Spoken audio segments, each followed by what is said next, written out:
شروع اللہ تعالیٰ کے بابرکت نام سے جو مہربان اور نہایت رحم کرنے والا ہے۔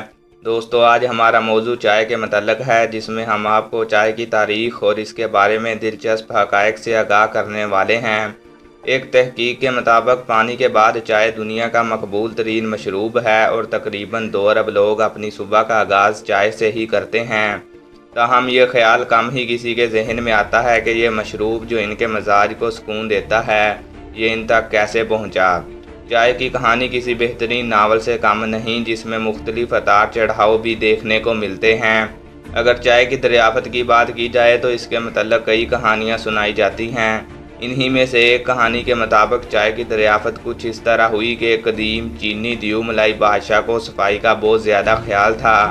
اس نے اپنی رعایا کو حکم دے رکھا تھا کہ وہ پانی ابال کر استعمال کیا کریں۔ ایک دن جنگل میں بادشاہ کا پانی ابالا جا رہا تھا کہ چند پتیاں آ کر برتن میں گر گئیں۔ جب بادشاہ نے یہ پانی پیا تو نہ صرف اس کو ذائقہ پسند آیا بلکہ اس کے بدن میں بھی تیزی آ گئی۔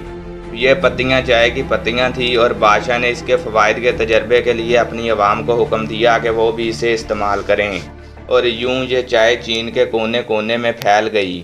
یورپ 16ویں صدی میں چائے سے آشنا ہوا جب پرتگالیوں نے اس کی پتی کی تجارت شروع کی۔ ایک صدی کے اندر یہ دنیا کے مختلف علاقوں میں پھیل گئی اور خاص طور پر انگریزوں کو بہت پسند آئی۔ اس وقت ایسٹ انڈیا کمپنی مشرق سے ہر قسم کے اجناس کی تجارت کی ذمہ دار تھی۔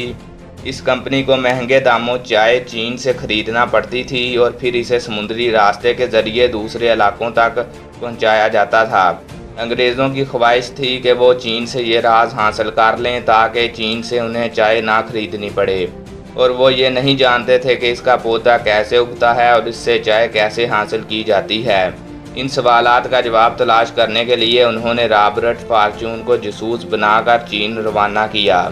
یہ ستمبر 1848 کی بات ہے جب فارچون نے اپنے بال منڈوائے اور اس کے راہبر نے اس کے بالوں میں ایک لمبی مینڈی گوندھ کر اسے چینی لبادہ پہنا دیا۔ اب ایک مسئلہ یہ تھا کہ اس کا قد عام چینیوں کے مقابلے میں 1 فٹ سے بھی زیادہ اونچا تھا۔ اس کا حل اس نے یوں نکالا کہ اس نے لوگوں سے کہہ دیا کہ وہ دیوارے چین کی دوسری طرف سے آیا ہے، جہاں لوگ عموماً لمبے ہوتے ہیں۔ اسے چین کے ان علاقوں تک جانا تھا جہاں مارکو پولو کے بعد شاید کسی یورپی نے قدم نہیں رکھا تھا۔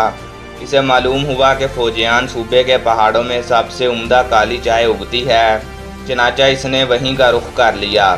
اسے ایسٹ انڈیا کمپنی نے خاص طور پر ہدایت دی تھی کہ وہ بہترین چائے کے پودے اور بیج ہندوستان منتقل کرے اور اس کی تیاری سے متعلق ہر ممکن معلومات حاصل کر کے لائے۔ اس کام کے لیے اسے 500 پاؤنڈ سالانہ ادا کیا جانا تھا۔ وہ ایک ماہر نباتیات تھا اور اسے اس مشن کے لیے چینی مزدوروں کی بھی ضرورت تھی جن کو ہندوستان سمگل کرنا تھا تاکہ وہاں چائے کی تجارتی سطح پر کاشت ہو سکے۔ قصہ مختصر، وہ کشتیوں، پالکیوں اور گھوڑوں کے ذریعے 3 ماہ کے لمبے سفر کے بعد کوئے ویبی کی وادی میں قائم چائے کے کارخانے پر پہنچا، جہاں لکڑی کے تختے پر چائے کی تعریف میں یہ نظم لکھی ہوئی تھی۔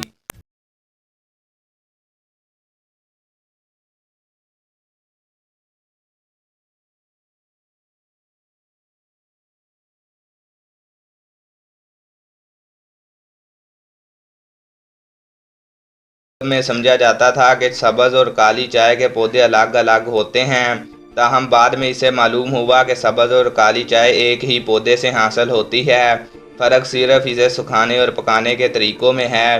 فارچون کافی عرصہ یہاں رہا اور بالآخر اس کی محنت رنگ لے آئی اور وہ چائے کے پودے اور بیج اور چند مزدور ہندوستان سمگل کرنے میں کامیاب ہو گیا۔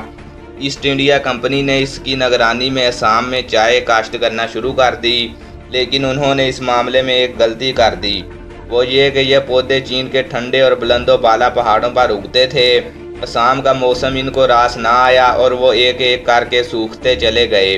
اس سے پہلے کہ فارچون کی ساری محنت ضائع ہو جاتی، وہاں پر ایک عجیب اتفاق ہوا۔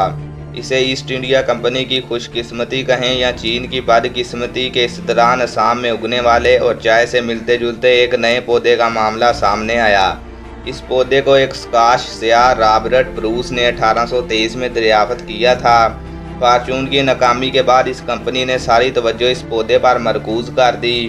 فارچون نے اس پر تحقیق کی تو اسے معلوم ہوا کہ یہ پودا چینی چائے کے پودے سے نہ صرف کافی ملتا ہے